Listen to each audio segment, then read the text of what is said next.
Selamat pagi anak-anak.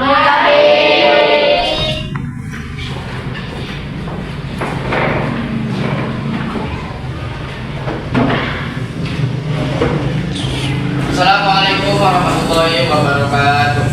Waalaikumsalam warahmatullahi wabarakatuh. Apa kabar semuanya? Alhamdulillah luar biasa. Allahu Akbar. Oke, sebelum berdoa, Bapak mau absen terlebih dahulu.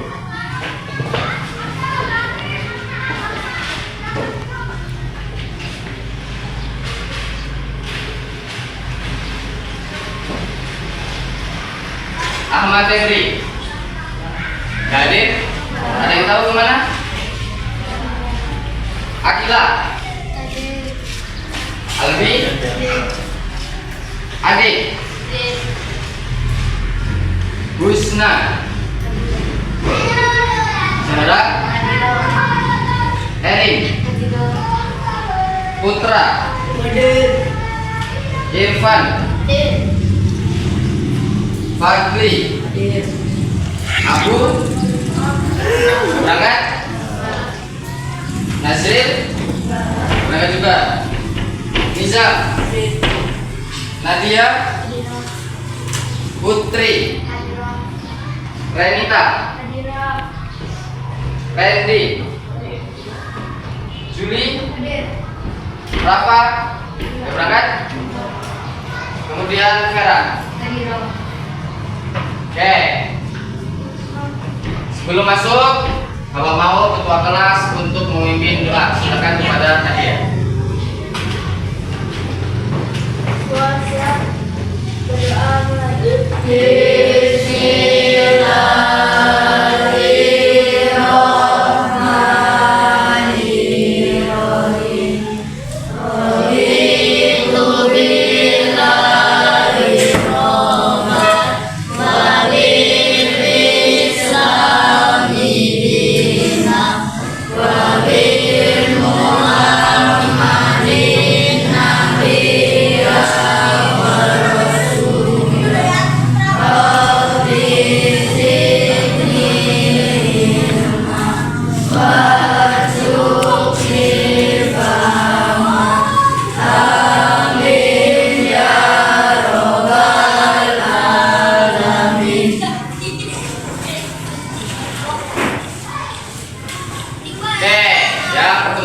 Kita akan bahas mengenai gangguan organ peredaran darah manusia. Tapi sebelum kita masuk ke pembelajaran kali ini, kita akan mengulas materi sebelumnya, yaitu mengenai organ peredaran darah manusia. Darah pada manusia itu berfungsi mengedarkan oksigen dan juga sari makanan. Ya, oksigen dan sari makanan tersebut itu akan diedarkan seluruh bagian tubuh manusia. Ya, dalam organ peredaran darah manusia itu terdapat dua jenis. Yang pertama ada jantung, yang kedua ada pembuluh nadi. Pertama jantung. Ya, jantung pada manusia itu terletak di bagian dada sebelah mana? Sebelah kiri, ya. Itu jantung sebelah kiri. Kalau sebelah kanan itu adalah hati, ya. Jantung sendiri itu merupakan organ pemompa darah manusia, ya. Jadi darah yang dipompa seluruh tubuh itu masuk ke dalam jantung. Setelah sampai jantung itu dipompa tersebut dan dikembalikan di seluruh tubuh lagi. Itu jantung. Ya, pada jantung itu terbagi ke dalam empat jenis. Yang pertama ada serambi kanan, yang kedua ada bilik kanan, yang ketiga ada serambi kiri, dan yang keempat ada bilik kiri. Itu bagian-bagian yang ada di dalam jantung manusia. Ya. Otot pada dinding jantung, terutama pada bagian bilik, itu lebih tebal daripada jantung bagian serambi. Mengapa demikian? Karena bilik tersebut merupakan otot yang paling bekerja keras dalam jantung, berbeda dengan serambi. Kemudian ada pembuluh darah, ya. Pembuluh darah itu berfungsi untuk mengalirkan darah, ya. Darah yang ada pada diri manusia itu dialirkan lewat otot yang disebut dengan pembuluh darah, ya. Dalam darah tersebut sudah dijelaskan tadi, yaitu mengalir dari seluruh tubuh ke dalam jantung, ya. Dalam pembuluh darah itu terbagi menjadi 3 bagian. Yang pertama ada pembuluh kaliper, ya. Yang kedua ada pembuluh nadi, yang ketiga ada pembuluh balik. Yang pertama ada pembuluh kapiler, ya. Itu disebut juga dengan pembuluh yang paling halus dari ketiga macam tersebut, ya. Kemudian pembuluh nadi atau pembuluh arteri. Pembuluh nadi itu disebut juga dengan pembuluh darah yang mengalirkan darah bersih dari jantung menuju ke seluruh tubuh, ya. Jadi darah bersih, ya, darah bersih dari jantung itu dialirkan ke seluruh tubuh. Itu disebut dengan pembuluh nadi. Kemudian di pembuluh balik atau pembuluh vena, ya, itu kebalikan dari pembuluh nadi, yaitu mengalirkan darah kotor dari jantung menuju seluruh tubuh. Itu pembuluh balik atau disebut juga dengan pembuluh vena. Oke, selanjutnya kita akan bahas mengenai pertemuan kita kali ini, yaitu mengenai organ atau gangguan organ peredaran darah manusia, ya. Gangguan organ peredaran darah manusia itu terbagi ke dalam 6 macam. Yang pertama ada anemia. Anemia itu sendiri apa? Anemia adalah penyakit kekurangan darah. Ketika seseorang mengalami kekurangan darah, maka disebut dengan anemia, ya. Penyakit atau penyebab dari gejala penyakit anemia itu sendiri karena yang pertama kurangnya sel darah merah dan juga zat besi, makanan yang mengandung zat besi. Itu yang pertama. Dan yang kedua yaitu pendarahan akibat kecelakaan, ya. Luka tersebut bisa terjadi luka dalam maupun luka luar, ya. Yang ketiga, akibat penyakit lain seperti kanker tulang maupun berbagai infeksi. Itu penyebab terjadinya penyakit anemia. Kemudian gejala yang ditimbulkan ketika penderita mengalami anemia. Yang pertama, tubuh terasa lemah, ya. Tubuh itu terasa lemah, ada daya tahannya, ya. Kemudian cepat lelah ketika kita menjalankan suatu aktivitas, ya. Belum lama, baru sebentar sudah merasa lelah. Itu penyakit anemia. Kemudian anggota tubuh terkadang kesemutan, ya. Baru duduk sebentar, dikit-dikit kesemutan. Kemudian yang keempat yaitu jantung selalu berdebar-debar, ya, jantung.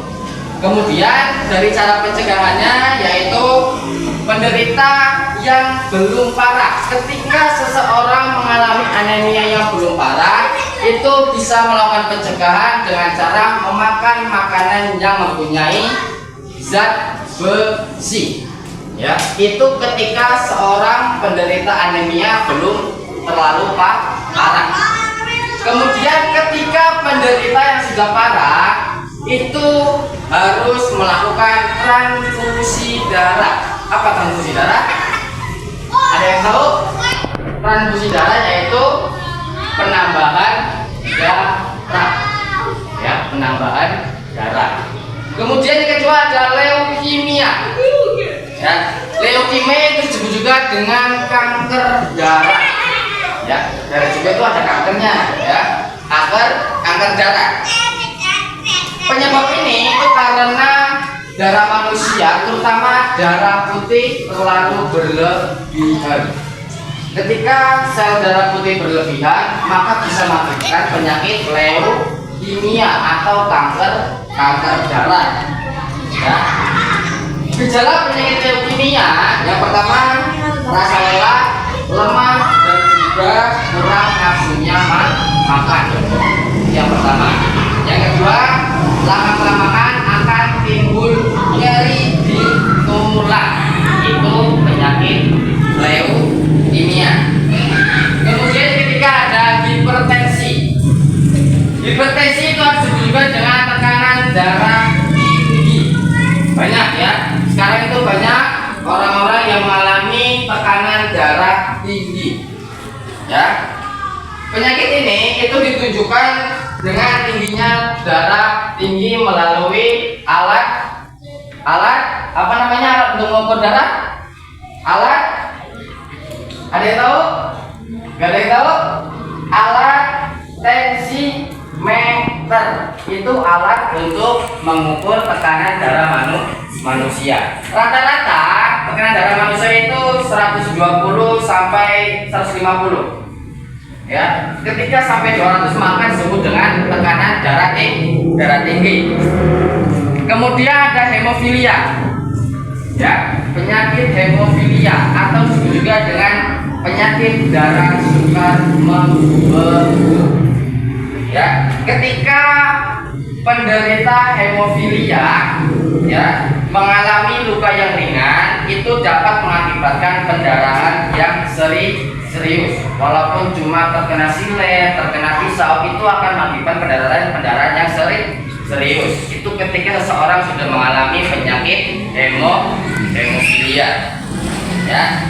Penyakit hemofilia itu merupakan penyakit turunan, ya, bukan semata-mata penyakit yang timbul secara berkala, ya, tetapi karena turunan.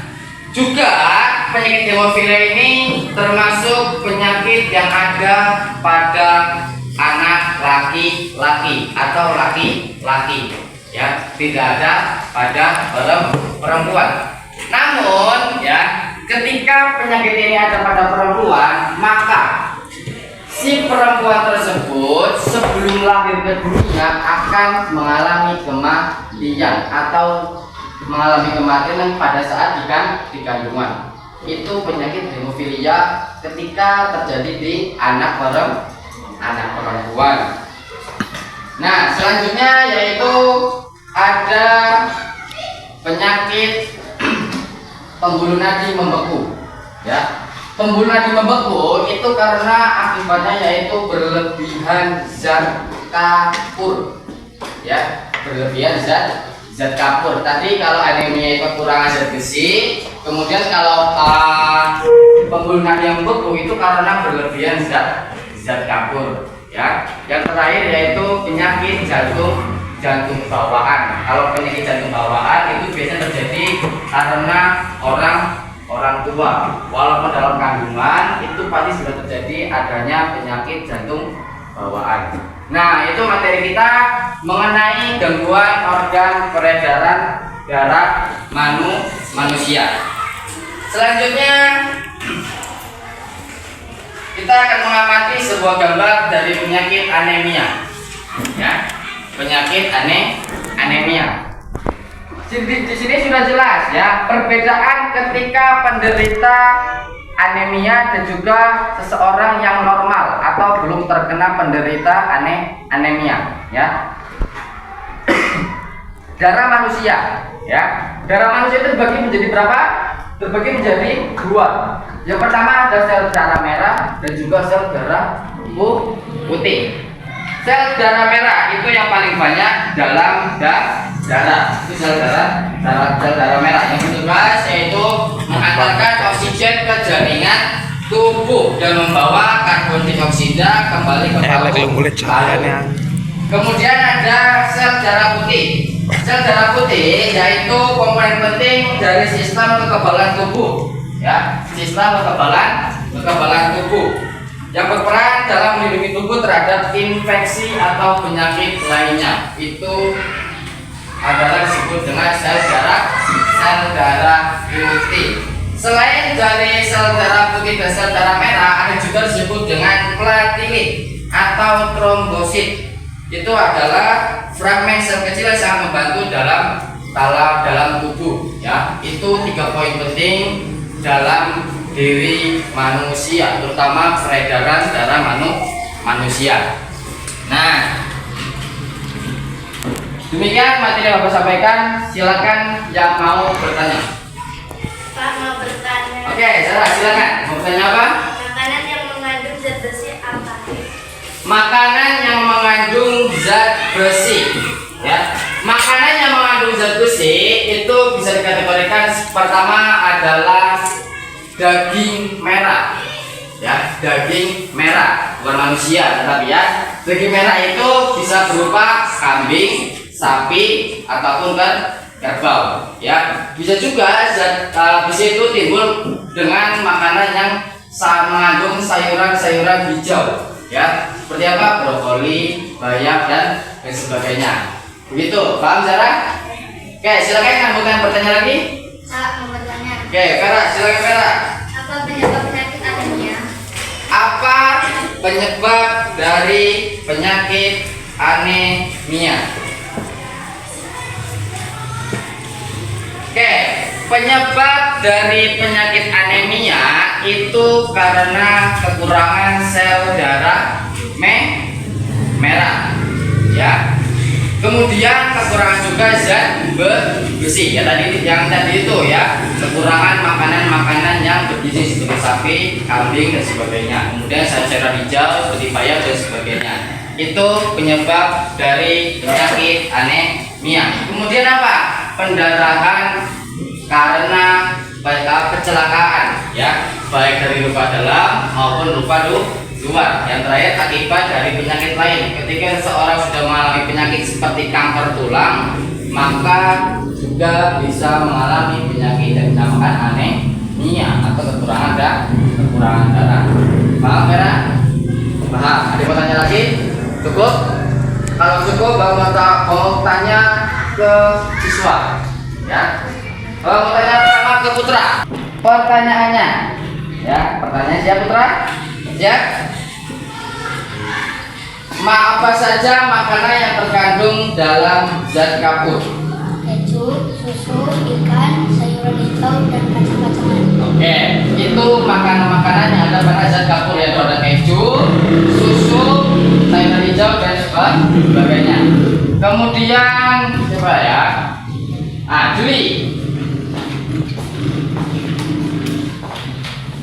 Juli ya, siap Juli? Siap. Oke, selain penyakit anemia, ya tadi kan sudah jelaskan bahwasanya gangguan organ peredaran darah manusia itu ada banyak, ya. Selain anemia, penyakit apa saja yang menyebabkan gangguan pada peredaran darah manusia? 1. Leukemia, 2. Hipertensi, 3. Hemolifiat, 4. Mengerasnya pembuluh nadi, 5. Penyakit jantung bawaan. Oke, selain anemia, gangguan pada peredaran darah manusia yaitu ada leukemia, kemudian hipertensi, kemudian hemofilia, mengarahnya pembuluh nadi, dan juga terakhir ada penyakit jantung bawaan. Oke, selanjutnya Bapak akan membagi kalian ke dalam beberapa kelompok untuk melakukan diskusi bersama teman-temannya. Ya, Bapak membagi kalian ke dalam 4 kelompok. Ya, kelompok pertama diisi dengan Husna, Akila, Juli, dan juga Adit. Kelompok kedua yaitu ada Putri, Erin, kemudian Fadli, dan juga Zara. Kelompok ketiga ada Adit, Niza, Vera, dan juga Nadia. Dan kelompok keempat itu ada Putra, Randy, kemudian Renta, dan juga Irfan. Nah, silakan diskusikan pertanyaan-pertanyaan yang akan Bapak berikan. Baik, untuk kelompok 1. Kelompok 1, peredaran darah dapat dibagi menjadi dua. Ya, yang pertama peredaran darah besar dan juga peredaran darah kecil. Ya, ini kelompok itu silakan diskusikan bersama teman kelompoknya. Kemudian di kelompok 2. Kelompok 2 yaitu apa perbedaan pembuluh nadi dan pembuluh balik.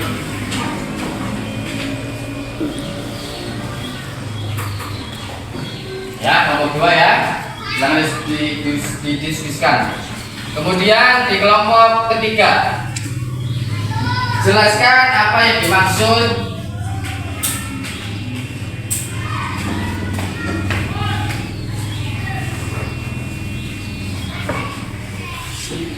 penyakit hipertensi.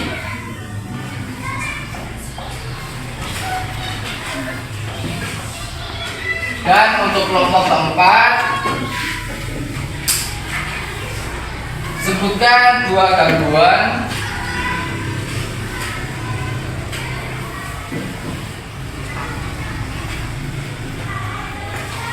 organ peredaran darah manusia.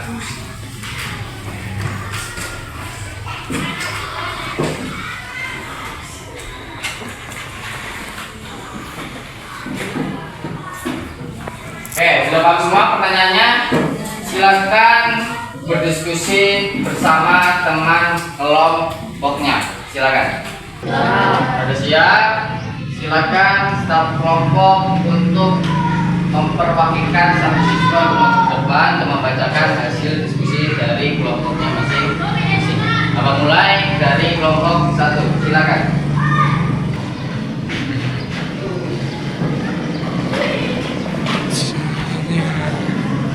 Silakan sudah dibacakan hasil diskusi kamu bersama teman-teman. Peredaran darah jadi kulit. 1. Peredaran darah kecil, yaitu peredaran darah dari jantung membawa karbon dioksida menuju paru-paru untuk dilepaskan dan mengambil oksigen untuk dibawa ke jantung. 2. Peredaran darah besar, yaitu peredaran darah yang berasal dari jantung membawa oksigen dan saling makanan di seluruh tubuh kecuali paru-paru dan kembali ke jantung membawa karbon dioksida. Oke, terima kasih Usna. Silakan duduk. Beri aplaus untuk kelompok 1. Silakan lanjut kelompok 2. Ya, silakan Eri.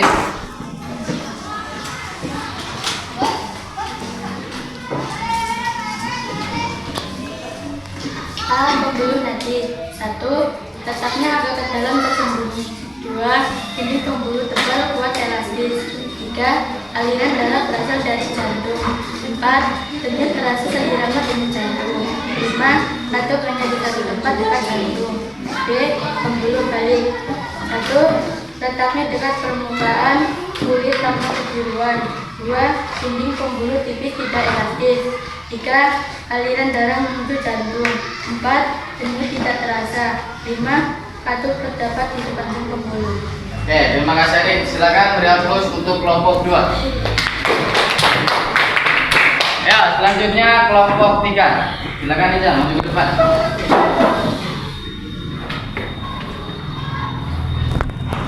Hipertensi adalah penyakit tekanan darah tinggi. Penyakit ini ditunjukkan dengan tingginya tekanan darah apabila didukir dengan tensimeter. Hipertensi dapat mengakibatkan timbulnya penyakit lain seperti jantung, pembuluh darah, otak, dan ginjal. Gejala penyakit ini adalah nyeri di kepala, sesak napas, badan lemah, dan pusing. Ya, silakan untuk duduk kembali, Nizam. Beri aplaus untuk kelompok 3. Selanjutnya kelompok terakhir yaitu kelompok 4. Silakan Randy.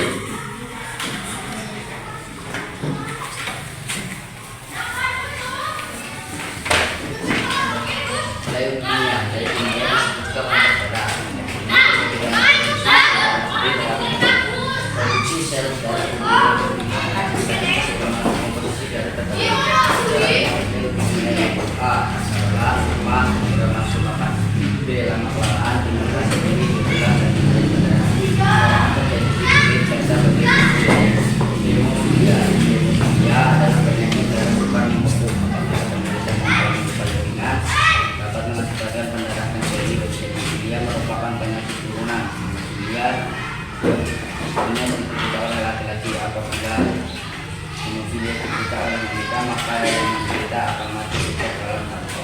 Pencegahannya dapat dilakukan dengan hati agar tidak terjadi. Terima kasih untuk nanti silahkan untuk kembali. Berapa untuk kelompok 4? Nah, jadi terima kasih untuk setiap kelompok sudah membawakan hasil masing-masing. Untuk kedepannya lebih ditingkatkan lagi pengetahuan dari setiap pertanyaan yang diberikan oleh guru. Oke, selanjutnya silakan untuk siswa yang mau bertanya mengenai materi yang belum diketahuinya. Silakan. Oke, Renita silakan. Kenapa pembuluh nadi bisa mengeras? Oke.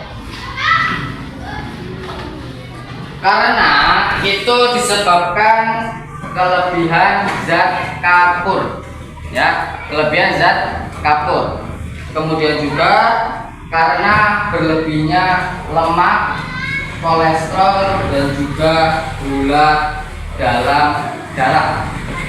Paham Anita? Ya. Jadi ya, kenapa pembuluh nadi itu bisa mengeras? Karena kekurangan zat kapur, kemudian kebanyakan lemak, kemudian kolesterol dan juga gula dalam darah. Paham Anita? Paham. Oke, terima kasih Anita. Oke, jadi pada intinya kesimpulan kali ini yaitu perlunya menjaga peredaran darah. Ya, ketika kita bisa menjaga peredaran darah kita, maka kita akan terhindar dari gangguan penyakit darah. Seperti tadi yaitu pertama ada anemia, leukemia, hipertensi, hemofilia, kemudian mengerasnya pembuluh nadi dan juga jantung bawaan, penyakit jantung bawaan. Bapak akan memberikan PR atau pekerjaan rumah. Nah, jadi ini tugas kalian untuk pekerjaan rumah kalian ya. Silakan kerjakan di rumah. Kemudian untuk pertemuan silakan dikumpulkan. Oke, jadi untuk kalian ya sebisa mungkin selalu menjaga kesehatan peredaran darah kalian. Bagaimana caranya? Yaitu menjaga pola makan, makanan yang sehat dan juga jangan terlalu berlebihan. Ya, cukup hanya secukupnya saja, jangan berlebihan. Ya, kemudian selalu rutin berolahraga walaupun hanya 10 menit, 15 menit. Yang penting setiap bangun pagi usahakan olahraga agar keluar keringat, agar badan terasa segar dan sehat. Ya, demikian materi yang bisa saya sampaikan. Sebelum tutup, silakan berdoa. Silakan kepada dia untuk memimpin doa yang terlebih dahulu. Semua siap berdoa mulai.